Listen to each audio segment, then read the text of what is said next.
See, in this video we learn about the vegetation of India. So vegetation क्या है? Vegetation मतलब जब plants अपने आप grow करता है without any human interference. कोई जाकर वहाँ पर seeds नहीं दे रहा, लगा रहा, या कोई पानी नहीं दे रहा, कोई fertilizer नहीं दे रहा. Plants खुद से grow करता है, that is vegetation. उसी एरिया को फॉरेस्ट बोलते हैं. तो वेजिटेशन मोस्टली 5 तरह का होता है, जैसा इस मैप से दिख रहा है. Tropical evergreen, tropical deciduous, thorn forests, tidal forests और हिमालयन फॉरेस्ट्स. तो सबके बारे में एक एक फीचर हम लोग पढ़ेंगे. I mean कुछ features. So the first one is tropical evergreen forests. ये फॉरेस्ट वहाँ मिलता है जहाँ पर बहुत ज़्यादा बारिश होता है.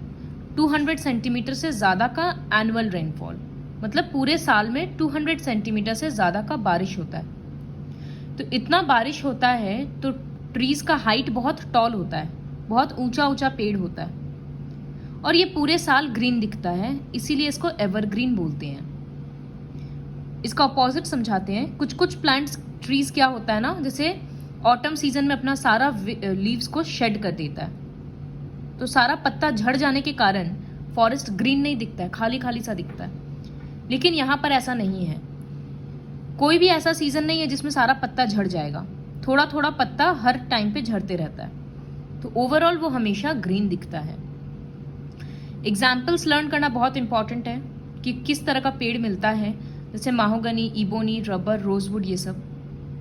बैम्बू और बहुत तरह का दूसरा क्रीपर्स भी मिलता है. इन सब का वुड काफ़ी हार्ड होता है, तो हार्डवुड ट्रीज, इसी वजह से फर्नीचर बनता है.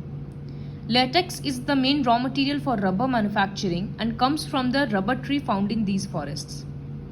इन जंगलों में जो रबर ट्री मिलता है, वहाँ से एक मटेरियल मिलता है लेटेक्स, उससे रबर बनता है. Evergreen forests saline coastal waters में भी ग्रो करता है, जैसे डेल्टा रीजन वगैरह में, तो सी कोस्ट्स में, इन सब जगह पे. तो इस वजह से टाइडल फॉरेस्ट्स भी एवरग्रीन के अंदर में ही आ जाता है. जैसे सुंदरबंस में पूरा मैनग्रोव फॉरेस्ट है, इस तरह से. ये अंडमान का फोटो है, तो इतना पानी में भी ये फॉरेस्ट ग्रो कर रहा है. These forests are tidal forests, type of evergreen ही होगा. ये रहा. So in coastal regions where the sea water mixes with fresh water, mangrove forests, words are given. Word mangrove and English word groove, that are salt tolerant groove. Mangrove और tidal forest काफ़ी productive है, और ये wetlands में grow करता है जहाँ बहुत ज़्यादा पानी है. ट्रीज, श्रब्स, फर्न्स, पाल्म्स, ये सब इसका एग्जाम्पल होगा. सुंदरबंस को इतना सुंदर फॉरेस्ट है ये कि वेस्ट बंगाल इसके कारण काफ़ी फेमस है, और सुंदरी ट्रीज यहाँ ग्रो करता है, तो सुंदरी के कारण ही इसका नाम रखा गया है Sundarbans. And these mangrove forests have been named a UNESCO World Heritage Site, कि इसको यूनेस्को प्रोटेक्ट करेगा. मैनग्रोव और tidal forests are also found in the deltas of the Godavari, Mahanadi, Krishna, Kaveri. जहाँ बहुत ज़्यादा पानी है डेल्टा रीजन्स में, जहाँ नदी और समुद्र मिलता है, उसको वहाँ डेल्टा बनता है. तो उस तरह के रीजन में ये सारा फॉरेस्ट्स मिलता है. Deciduous monsoon forests. यहाँ पर रेनफॉल कितना कम गया देखो, सिर्फ सीधा इसके आधा हो गया, 100 to 200 हो गया. और ड्राई पीरियड में ट्रीज अपना लीव्स शेड कर देता है ताकि वाटर लॉस ना हो, तो उस पीरियड में ये फॉरेस्ट एकदम खाली दिखता है. With the onset of the monsoon the vegetation becomes green again. बारिश आने वाला आता है जब मॉनसून, तो वापस ये पूरा ग्रीन हो जाता है. Example teak, sal, शीशम, महुआ and sandalwood. These forests are mainly found on the leeward slopes of the western Ghats. So leeward word का क्या मीनिंग हुआ? See, ये जैसे पहाड़ है, तो एक तरफ पहाड़ ऊंचा है इतना कि बारिश सारा एक तरफ हो जा रहा है, दूसरे तरफ थोड़ा सूखा पड़ जाता है. ये बहुत ऊंचे ऊंचे जगह पे होता है ऐसा. यहाँ से जो हवा आ रहा है, मैक्सिमम बारिश यहीं दे रहा है, सिर्फ हवा बह कर जा रहा है. सो ये लीवर्ड डायरेक्शन में इस तरह का फॉरेस्ट्स मिलता है, mangrove forests, sorry monsoon forests. So leeward slopes of the Western Ghats, Shivaliks, Gangetic Plains, Odisha, Madhya Pradesh, Chhattisgarh and Jharkhand. Next is thorn and scrub or dry forests. काफ़ी easy features है. Dry forest मतलब बारिश कम होगा तो 40 to 100 centimetre का होता है. तो यहाँ पर फॉरेस्ट प्रॉपर नहीं होकर ग्रासलैंड्स जैसा हो जाता है. पेड़ का हाइट बहुत शॉर्ट हो जाता है और ज़्यादातर कैक्टस जैसा प्लांट्स ही मिलता है. रेनफॉल जहाँ पर और कम गया 25 सेंटीमीटर से भी बिलो, वहाँ पर तो ना के बराबर ही वेजिटेशन ग्रो करता है. तो इस तरह के जगह में प्लांट्स का क्या क्या कैरेक्टरिस्टिक्स होता है. वो लोग पानी बचाने के लिए बहुत कुछ करता है, जैसे लीव्स के बदले स्पाइन्स का हो जाना. पूरे बॉडी में एक लेदर के जैसा कोटिंग होता है, जैसा कैक्टस को टच करने से समझ आता है या देखने से समझ आता है. हाइट शॉर्ट होता है, स्टेम्स थिक होता है. इस तरह का सारा फीचर्स है. इस तरह के वेजिटेशन को ज़ेरोफाइटिक वेजिटेशन भी बोलते हैं या ड्रॉट रेजिस्टेंट, क्योंकि सूखा में भी ये सब ग्रो कर सकता है. Thorn forest eastern and western part of Rajasthan में मिलता है. Deccan plateau, parts of Gujarat, Madhya Pradesh, ये सब. Example kikar, babool, cacti are common in these forests. Some of the plants found here have medicinal value. Next, mountain forests.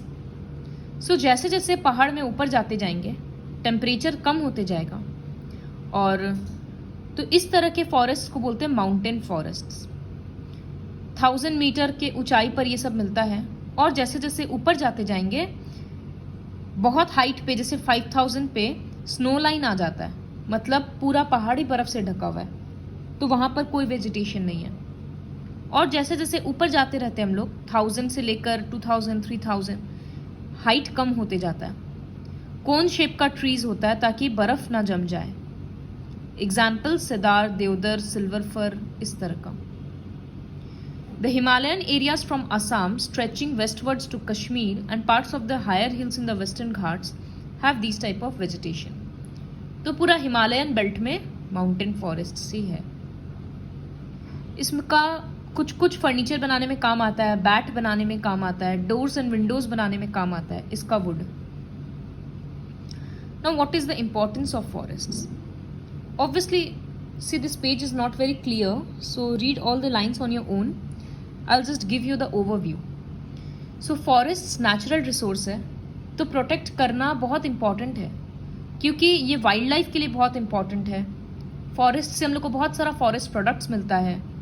Lack, honey, herbs, resins, gums, timbers, कितना कुछ मिलता है. तो अगर फॉरेस्ट ही नहीं रहेगा तो फर्दर हम लोग डेवलपमेंट कैसे करेंगे? फॉरेस्ट फ्लड प्रिवेंट करता है, रेनफॉल लाता है, ग्रीनरी इंक्रीज करता है, एयर प्यूरिफाई करता है. तो फॉरेस्ट बहुत इंपॉर्टेंट होता है. Now what is the importance of wild life? Wild life भी पूरे इकोसिस्टम को बैलेंस करने में काम आता है.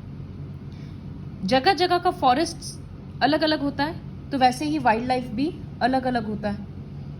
जैसे वेस्ट बंगाल और असम में टाइगर्स और एलिफेंट्स और वाइल्ड बफेलोज मिलते हैं.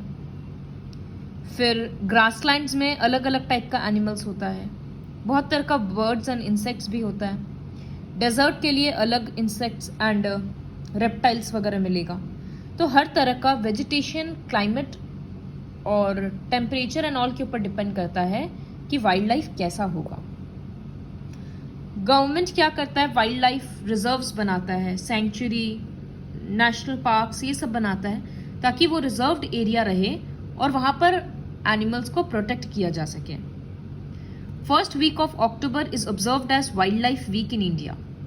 इस तरह का फेस्टिवल्स क्यों सेलिब्रेट किया जाता है? ताकि लोगों में अवेयरनेस क्रिएट हो उस चीज़ को लेकर. So to create general awareness. Government of India wildlife protection act भी पास किया है, जिसके अकॉर्डिंग हंटिंग करते हुए या पोचिंग करते हुए कोई मिला तो उसको that is an illegal offence and उसको पनिशमेंट दिया जाएगा. फिर बहुत सारा प्रोजेक्ट्स लॉन्च होता है, प्रोजेक्ट टाइगर, इस तरह से. तो एक स्पेशल एफर्ट लिया जाता है सिर्फ टाइगर्स को प्रोटेक्ट करने का.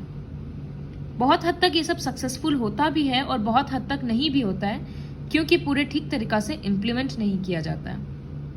But it is the need of the hour to protect our wildlife because they are an important part of natural resource of our nature. See this table, national parks, wild life sanctuaries and tiger reserves बहुत सारे states में name के according दिया हुआ है. You can go through this ones. So this is all about the vegetation and wildlife of India.